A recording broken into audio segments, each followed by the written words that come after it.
Kan sering dihina-hina bodoh, dikatain IQ 78, dikatain bodoh, dikatain ini itulah. Masih bisa mendapatkan medali sebanyak itu. Gimana ya posisi-posisi negara yang di bawah-bawah yang sampai tidak mendapatkan medali sama sekali, kayak nol. Nah ini pemirsa, kita beralih ke informasi berikutnya. Seorang anak SD di Kabupaten Musi Banyuasin berhasil mengharumkan nama Indonesia di Korea Selatan. Siswa kelas 4 SD ini, pemirsa.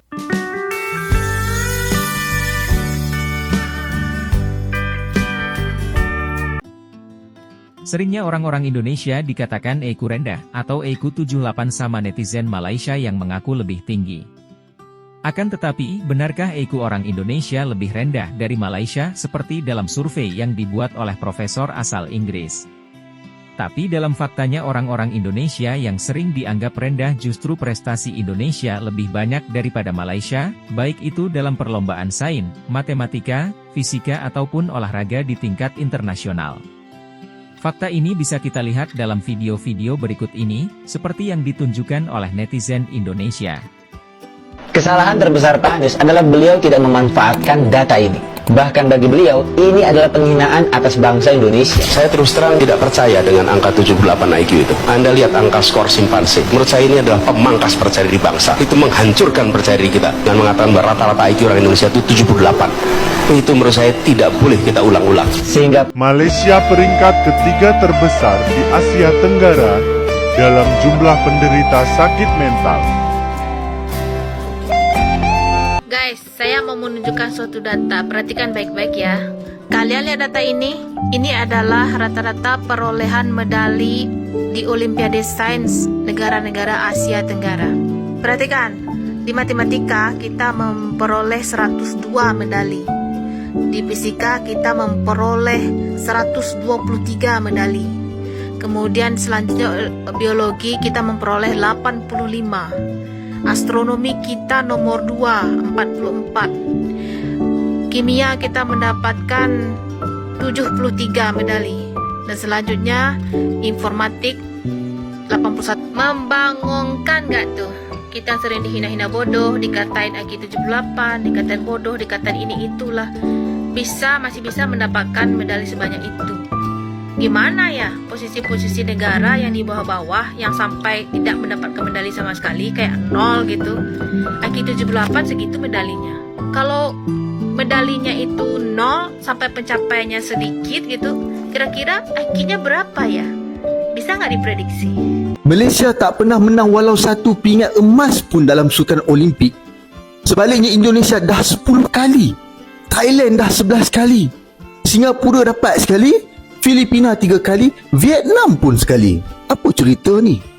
Adakah kita nak terus bersorak gembira dengan pingat perak dan gangsa tu? Cuba kaji. Tengok negara-negara jiran kita. Setiap tamasya Olimpik mesti mereka akan tambah paling tidak satu pingat emas. Yang penting ada emas.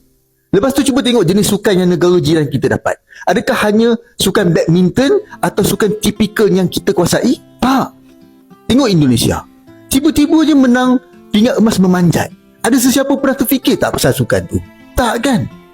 Yang kita pula sepanjang masa target badminton. Lepas tu terjun, lepas tu basikal. Sukan lain tak nak perkasakan ke? Tak nak labur lagi? Banyak dalam sukan yang pelik-pelik ke? Tak cukup dana ke? Tak pernah jumpa jurulatih yang bagus? Pemain yang dilatih pun memang tak boleh nak berubah ke? Apa yang pasti, kita tak perlulah nak gembira sangat dengan pingat gangsa dan perak tu. Korang rasa sukan apa yang patut kita berikan tumpuan lepas ni? Tuliskan dalam ruangan komen dan jangan lupa follow sekali. Indonesia sudah ada kolaborasi untuk membuat kapal selam. Mereka membuat kapal terbang dan sebagainya. Kita memulakan tetapi kita tertinggal ke belakang. Nah ini pemirsa, kita beralih ke informasi berikutnya. Seorang anak SD di Kabupaten Musi Banyuasin Kelor bisa mendapatkan juara satu sains internasional melawan 21 negara. Natania, seorang gadis SMA asal Surabaya yang berhasil meneliti dan juga mengembangkan ekstrak kelor untuk melawan MRSA. MRSA adalah bakteri patogen yang bisa menyebabkan kematian dan obatnya sangat amatlah mahal. Dalam perjuangannya dia rela bolak-balik Surabaya Malang.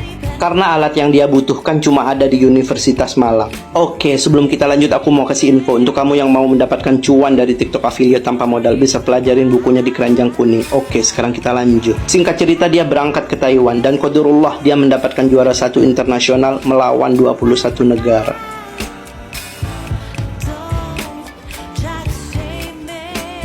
Kalian tahu gak, kita semua dibohongi. IQ rata-rata orang Indonesia 78 ternyata hoax. Benarkah? Ini dia. Oke guys, jadi kalian mungkin pernah mendengar ya, IQ rata-rata orang Indonesia itu 78 dan hampir sama seperti simpanse. Jujur saya nggak terima sih mendengar ini, karena perasaan saya nggak goblok-goblok amat. Dan setelah saya cari, ternyata penelitian mengenai IQ rata-rata Indonesia 78 itu berasal dari Richard Lynn, yaitu seorang mantan profesor dari Universitas Ulster di Inggris, di mana pada tahun 2019 dirinya mempublikasikan sebuah penelitian, di mana keterangannya Indonesia merupakan salah satu negara yang mempunyai IQ rendah, yaitu dengan nilai 78, dan dalam ranking dunia itu nomor 130. Hasil publikasi ini menuai banyak perdebatan karena si Richard Lynn ini ternyata pada tahun 2018 gelar profesornya sudah dicabut dari Universitas Ulster itu sendiri karena adanya dugaan rasisme dan juga seksisme. Lantas bagaimana kita bisa mempercayai artikel yang diterbitkan pada tahun 2019 sedangkan gelar profesornya sudah dicabut pada tahun 2018? Bahkan ada juga artikel klarifikasi dari publikasi milik Richard Lynn ini yang ternyata oleh editornya dikatakan sebagai opini. Gimana menurut kalian? Kalau IQ Malaysia lebih tinggi, kenapa prestasinya tidak mampu di atas Indonesia?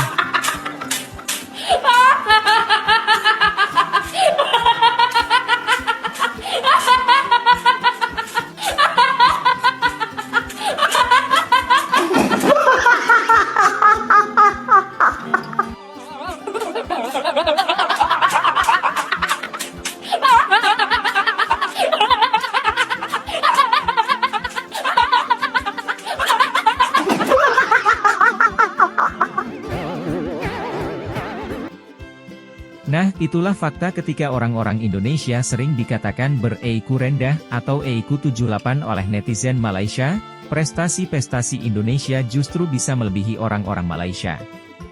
Sepertinya netizen Malaysia tidak pernah melihat fakta ini. Bagaimana menurut kalian? Silahkan kalian bisa berkomentar di kolom komentar.